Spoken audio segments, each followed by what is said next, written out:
Hello guys, welcome back to my another blog. তোমরা সবাই আমার আগের ব্লগে হয়তো দেখেছো আমি এসেছি কোচবিহারে কিছু জরুরি কাজের জন্য। আর এদিকে আমি চলে এসেছি কেকের দোকানে এসেছি কারণ আজ হচ্ছে 9 তারিখ আর কাল হচ্ছে 10 সেপ্টেম্বর।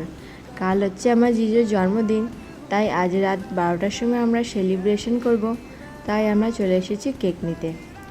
এই দোকানটিতে হয়তো তোমরা সবাই আমার ভিডিওতে দেখেছো, এর আগে আমার দিদির জন্মদিনে এসেছিলাম। এখানে সব ভেজ কেক, সব ভেজ জিনিস পাওয়া যায়। আর আমার দিদিরা তো মারোয়ারি, ওদের ভেজ ছাড়া আর কিছু চলে না, তাই আমরা এসেছিলাম এই দোকানটিতে। আর এর আগে তো সময় ছিল না বলে আমরা কেক নিজের পছন্দের কেক নিতে পারিনি, কিন্তু যে কেকটা নিয়েছিলাম খুব ভালো ছিল, তাই আবারও চলে এসেছি এই দোকানটিতে।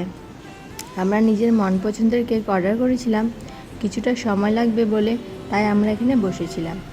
আর সারাদিন ডাক্তারের কাছে ছিলাম, তাই আমাদের খাওয়া দাওয়া ঠিকমতো হয়নি, তাই এখানে একটা পেস্ট্রি অর্ডার করেছিলাম আমার জন্য, আর একটা চিজকর্ন পিৎজা অর্ডার করেছিলাম।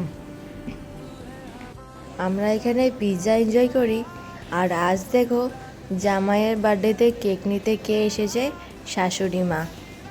আমার তো এই দোকানটিতে কেক খুব পছন্দ হয়েছে, এরপর থেকে যারই বার্থডে হোক না কেন আমি এখানেই আসবো কেক নিতে, আমার খুব পছন্দ হয়েছে।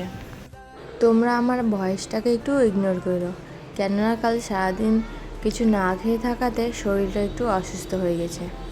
এদিকে দেখো আমাদের কেক রেডি হয়ে গেছে আর আমরা কেক নিয়ে চলে এসেছি।